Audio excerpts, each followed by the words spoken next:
Ladies and gentlemen, life, in all its mystery and splendor, is astonishingly brief. Like a dream remembered at dawn, its moments flicker past us, fragile and fleeting. We live as though we have time, yet time is the one thing we do not own. In this short passage through existence, we are called, not merely to survive, but to awaken, and so, I offer you 5 insights, not as laws, but as invitations to a deeper, more conscious way of living. We spend much of our lives running from what lies beneath the surface of our own consciousness. We wear masks, masks of kindness, of confidence, of certainty, not because they are false, but because they protect us from facing the parts of ourselves we secretly fear. But the truth is this: beneath every mask is a hidden face, and behind every hidden face is a longing to be seen. We are taught from early on to reject what is dark within us. Anger must be tamed, jealousy must be denied, sadness must be hidden.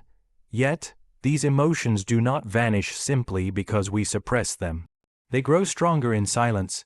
They twist themselves into our dreams, our fears, our sudden outbursts and quiet regrets.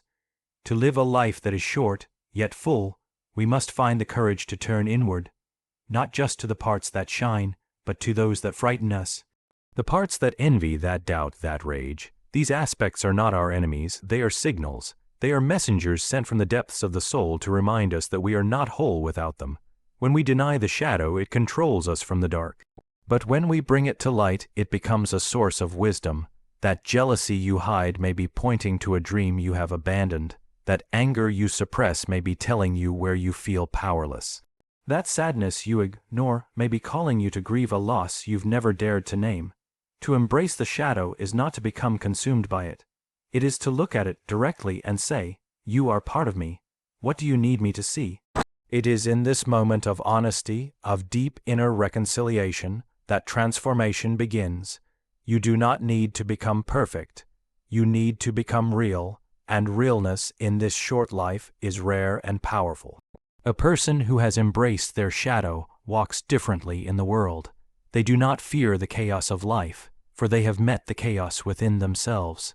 They do not need to project blame outward, because they have befriended the voices that once cried out in silence. Let us not waste our precious time pretending to be less complex than we are. The soul is vast, and its shadows are not signs of weakness. They are signs that we are alive, that we are whole, and that we are still becoming. So do not fear the dark within you. It is not the absence of light. It is the place where light is born. Most people move through life asleep, not in the physical sense, but in the spiritual and psychological sense. They go where they are told to go. They believe what they are told to believe. They become what others expect them to become. They confuse comfort with meaning and routine with purpose. But life is short, far too short to simply exist. Existence alone is not living. To truly live is to awaken to the deeper question: who am I beneath the roles, the expectations, the inherited beliefs? Each of us is born with the seed of something unique, something unrepeatable. But that seed must be nurtured. It does not grow simply because we breathe. It grows because we search, we struggle, we listen, we suffer, and we choose. To individuate is not to become different for the sake of difference. It is to become yourself in the deepest and most honest sense. It is far easier to conform, to echo the voices of others, to walk a path already paved. But conformity is the great enemy of the soul. It silences the inner voice, the one that speaks softly but persistently in moments of stillness. That voice does not shout. It asks questions, it stirs longings, it disrupts, it dreams. It wants you to remember that you are more than your job, your family name, your societal label. To follow that voice is not always comfortable.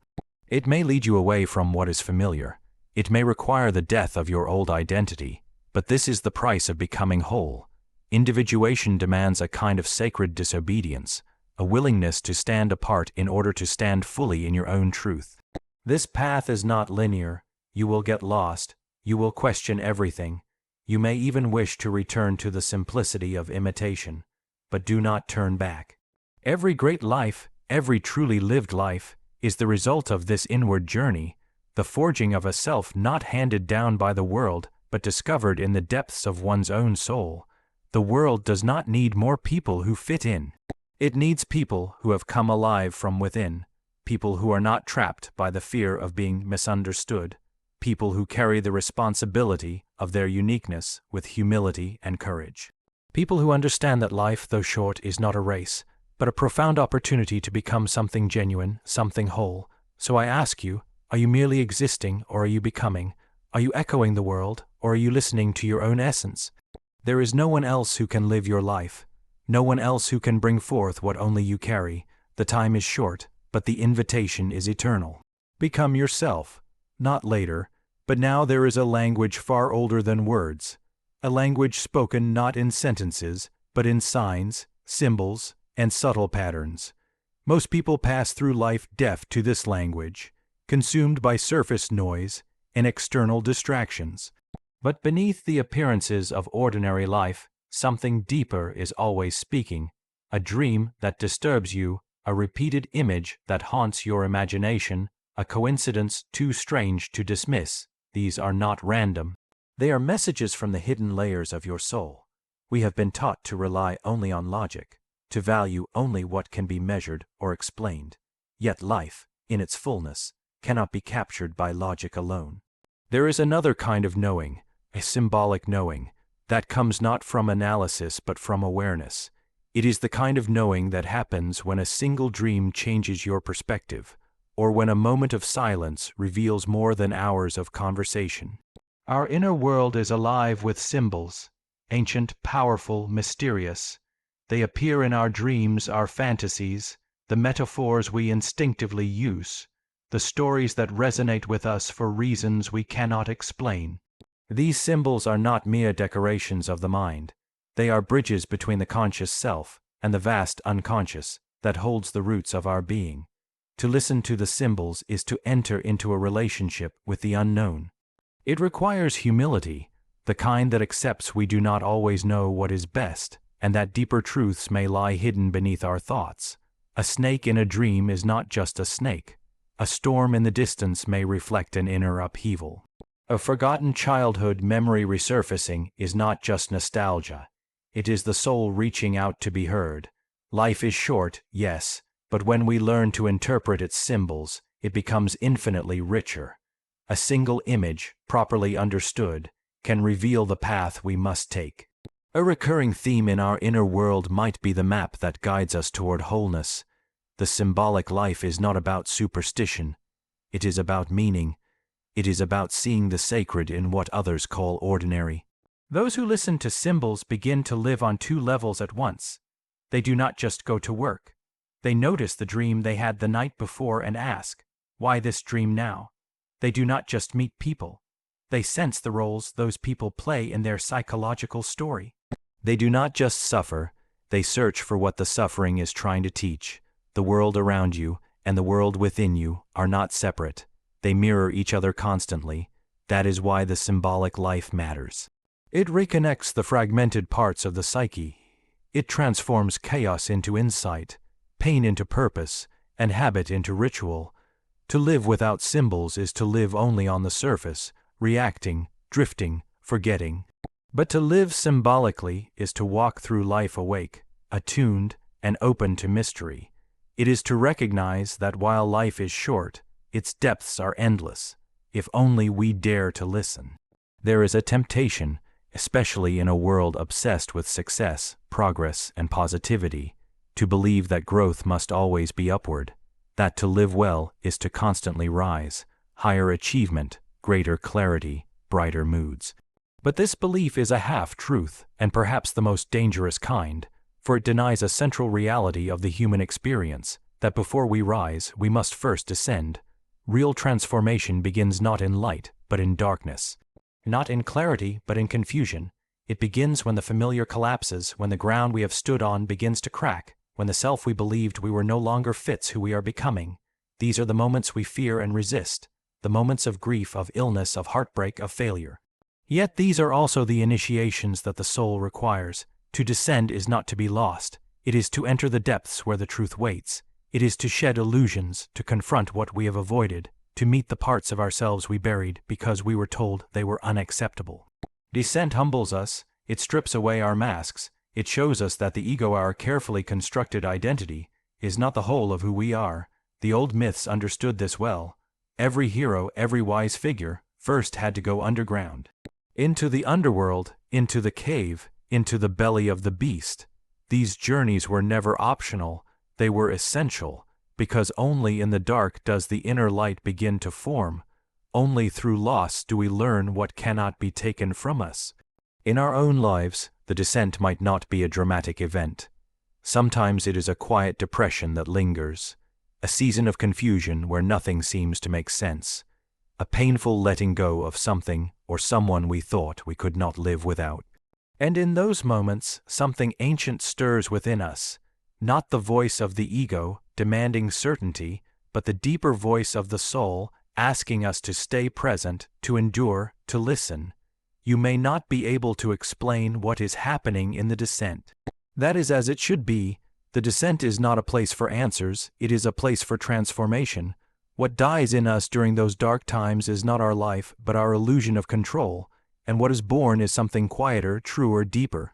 If you rush to rise again, if you cover the pain too quickly, if you try to return to who you were, you will miss the gift, because it is only by passing through the darkness consciously that we emerge with wisdom. The descent teaches us empathy, for ourselves and for others. It reveals that strength is not the absence of pain, but the willingness to feel it fully without turning away. Life is short, yes, but its depth cannot be accessed through avoidance.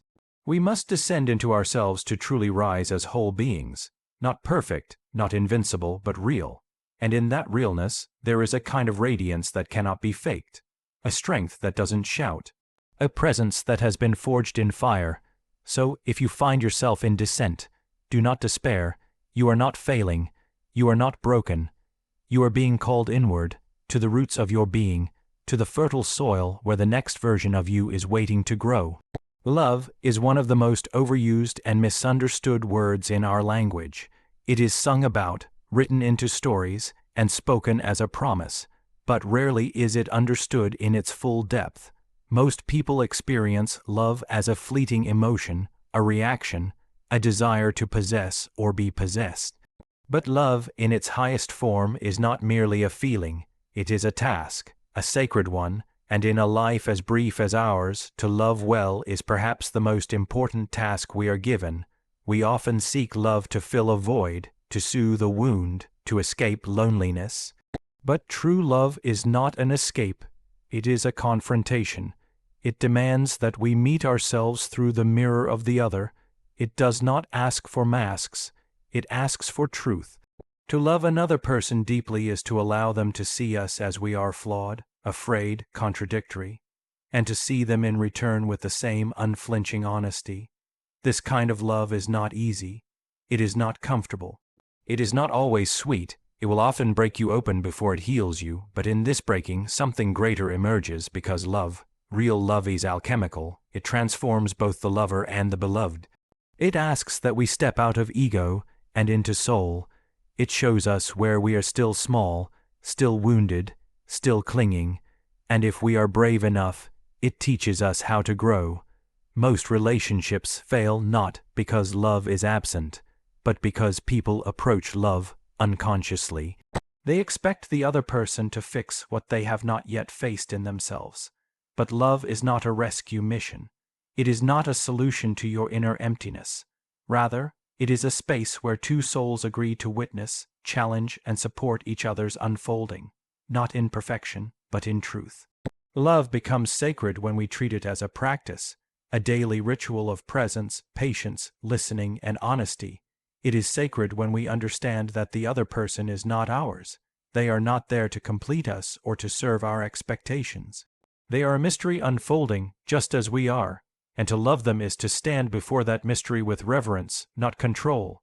In a short life, many things will fade, beauty, status, possessions, but the impact of how we loved will echo far beyond us. It will shape the hearts of others, it will ripple into generations, and most importantly, it will shape us, for every act of love given freely without possession or pride draws us closer to the deepest truth of who we are. So let love not be reduced to comfort or chemistry, let it not be a transaction, let it be a task, a sacred, soul-shaping task that we approach with the seriousness of those who know time is short and the tenderness of those who know the heart is vast.